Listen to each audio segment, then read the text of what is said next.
Hi hello నమస్కారం. మీరు చూస్తున్నది UBR weather information channel. Weather related update కోసం మా ఛానల్ని సబ్స్క్రైబ్ చేసుకోండి. ఈరోజు ఆంధ్రప్రదేశ్ విషయానికి వస్తే ఆంధ్రప్రదేశ్లోని అల్లూరు సీతారామరాజు, పార్వతీపురం మన్యం జిల్లా, శ్రీకాకుళం, విజయనగరం, విశాఖపట్నం, అనకాపల్లి, ఏలూరు, కాకినాడ, ఈస్ట్ గోదావరి, వెస్ట్ గోదావరి పరిసర ప్రాంతాల్లో మోస్తరు వర్షాలు పడే అవకాశం అయితే చాలా ఎక్కువగా ఉంది. గుంటూరు, ఒంగోలు, ప్రకాశం పరిసర, బాపట్ల, నెల్లూరు, ఎన్టీఆర్ జిల్లా, పొట్టి శ్రీరాములు పరిసర ప్రాంతాల్లో కూడా మేఘావృతమై ఉండే అవకాశాలు చాలా ఎక్కువగా ఉన్నాయి. ఇక రాయలసీమ విషయానికి వస్తే రాయలసీమలోని శ్రీశైలం, నంద్యాల, ఆలగడ్డ, ఆత్మకూరు, ప్రొద్దుటూరు, రాయచోటి, కడప పరిసర ప్రాంతాల్లో, మదనపల్లి, చిత్తూరు, తిరుపతి పరిసర ప్రాంతాల్లో కొద్ది చిరుజల్లులు పడే అవకాశం చాలా ఎక్కువగా ఉంది. కొన్ని చోట్ల భారీ వర్షాలు పడే అవకాశాలు చాలా ఎక్కువగా ఉన్నాయి. ఇక కర్ణాటక విషయానికి వస్తే సముద్రానికి ఆనుకొని ఉన్న కొన్ని ప్రాంతాలు ఉడిపి, మంగళూరు, చిక్కమంగళూరు, హుబ్లీ, ధార్వాడ, కేరళకు సంబంధించిన కన్నూరు పరిసర ప్రాంతాల్లో, తమిళనాడులో కూడా కొన్ని వర్షాలు పడే అవకాశం చాలా ఎక్కువగా ఉంది.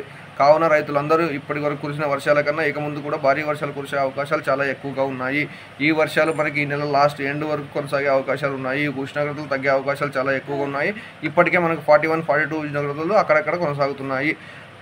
ముఖ్యంగా ఎక్కువగా రాయచూరు, కర్నూలు, అనంతపూర్ పరిసర ప్రాంతాల్లో చాలా 44 డిగ్రీల వరకు కొనసాగుతున్నాయి. కావున రైతులందరూ అప్రమత్తంగా ఉండండి.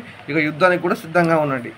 విషయానికి వస్తే రామగుండం, వరంగల్లు, మునుగు, ఖమ్మం పరిసర ప్రాంతాల్లో మేఘావృతమై ఉండే అవకాశం చాలా ఎక్కువగా ఉన్నది. కొద్దిగా వర్షాలు కూడా తెలంగాణలో తక్కువ ఉండే అవకాశాలు ఉన్నాయి. ముందు కూడా వర్షాలు పెరిగే అవకాశాలు చాలా ఎక్కువగా ఉన్నాయి. కావున రైతులందరూ తెలంగాణ, ఆంధ్రప్రదేశ్, కర్ణాటక, తమిళనాడు, కేరళ రైతులందరూ కూడా ఇక సీజన్ మనకు స్టార్ట్ అవుతుంది కాబట్టి పత్తి రైతులు కావచ్చు, మిరప రైతులు కావచ్చు, అనేక రకాల చిరుధాన్యాల రైతులు కావచ్చు, అనేక రకాల వ్యవసాయాన్ని పండించే ప్రతి ఒక్క రైతు ఇక యుద్ధానికి సిద్ధంగా ఉండవలసింది. రైతులందరూ అనుకున్న టైంలోనే విత్తనాలు అన్నీ వేసుకుంటామని, నైరుతి ఋతుపవనాలు రాక కూడా మనకు తొందరలోనే వస్తుందని, అనుకున్న టైంలోనే అన్నీ అనుకూలంగా జరుగుతాయని ఈ సంవత్సరం ఆశిస్తున్నాం. Okay, thank you.